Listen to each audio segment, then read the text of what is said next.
नामांकन भर दिया है और अब नामांकन रैली है और कार्यकर्ता बहुत जोश में और उत्साह के साथ इंतजार कर रहे हैं। तो निश्चित रूप से जो है विजयश्री की और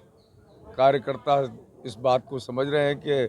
बहुत ही भारी बहुमत के साथ लोगों का समर्थन और अपार स्नेह आशीर्वाद मिल रहा है और बहुत अच्छी जीत कोटा दक्षिण में दर्ज कराएंगे। 20 साल से कांग्रेस इस पर खाता नहीं खोल रही है, क्या लगता है इस बार भी बीजेपी के पास ही रहने वाला है? जी, निश्चित रूप से ये तो भारतीय जनता पार्टी का गढ़ है और हमारा जो परिवार है कोटा दक्षिण, उसका असीम स्नेह और आशीर्वाद हमें प्राप्त है और जिस तरीके से परिवार के सुख दुख में व्यक्ति सम्मिलित होता है, पूरे 20 साल से मुझसे पूर्व माननीय लोकसभा अध्यक्ष जी और अब मैं पूरी तरीके से लोगों के बीच में रहकर उनकी हर पीड़ा में, उनकी हर खुशी में, दुख में उनके साथ खड़े हुए हैं और वो भी हमें अपने परिवार की तरह, अपना बच्चा भाई की तरह हमें स्नेह देते हैं। दक्षिण की विधानसभा को लेकर के क्या कहेंगे सर? कुछ कमियां रही हो, आगे कुछ प्लानिंग हो अगर मौका मिलता है? देखिए, इन 5 सालों में तो दक्षिण की बहुत दुर्दशा की गई, बहुत अन्याय हुआ है, लेकिन इस सारे अन्याय को, इस सारी दुर्दशा को आने वाले इन 5 सालों में पूरी तरीके से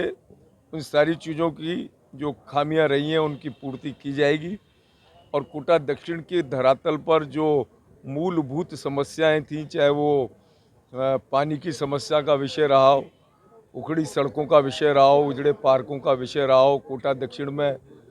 कोई भी चंबल गार्डन से लेके भितरिया कुंड तक किसी भी पर्यटन स्थल के विकास की अनदेखी करने का विषय रहा हो, हर विषय पर हमारा ध्यान है। औद्योगिक क्षेत्र में क्या करने वाले हैं सर? जी, कोटा को औद्योगिक की जरूरत है, औद्योग में क्या करने वाले हैं आप? देखिए, राजस्थान की सरकार जो बनेगी भारतीय जनता पार्टी की, वो वन विंडो पे हम प्रयास करेंगे कि हम सारी सुविधाएं उपलब्ध करें और जितने भी बड़े औद्योगिक घराने हैं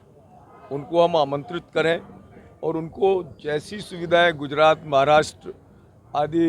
जितने भी जो उद्योगों में सक्सेसफुल स्टेट्स हैं उनके मुताबिक उनसे देखकर और उसी हिसाब से हम जो है उद्योगों को आमंत्रित करेंगे। विपक्ष आरोप लगा रहा है कि आपके पास में मतलब कोई विकास नहीं हुआ है कोटा दक्षिण में। हाँ, बिल्कुल, हम मान रहे हैं ना, कोटा दक्षिण में 0/सन्नाटा। बीजेपी के काल में तो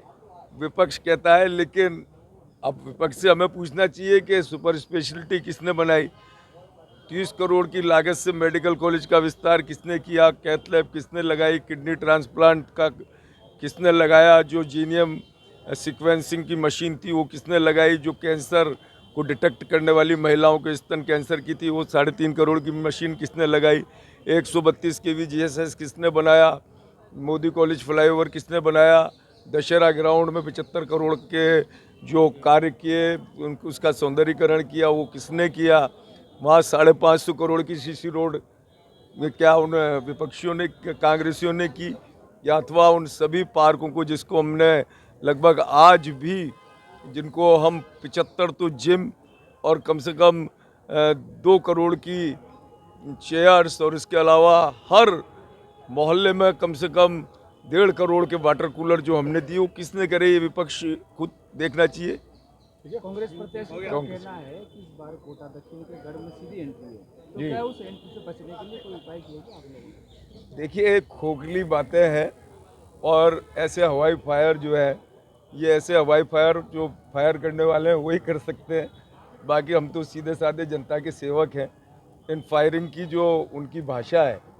उसको भी लोग बाग समझते हैं और हमारी सेवा को भी लोग समझते हैं। जो भी फायरिंग करता है, जो भी मुकदमे दर्ज कराता है और किस लिए मुकदमे दर्ज करा रहा है, वो सारा विषय कोटा दक्षिण की जनता बहुत समझदारी से देखती है और यही कारण है कि जो कांग्रेस है उनका हमेशा चयन उन लोगों की ओर रहता है जिनकी आपराधिक जो है पृष्ठभूमि ठीक ना हो, और यही कारण है कि कभी भी कांग्रेस कोटा दक्षिण में सपना नहीं देख सकती।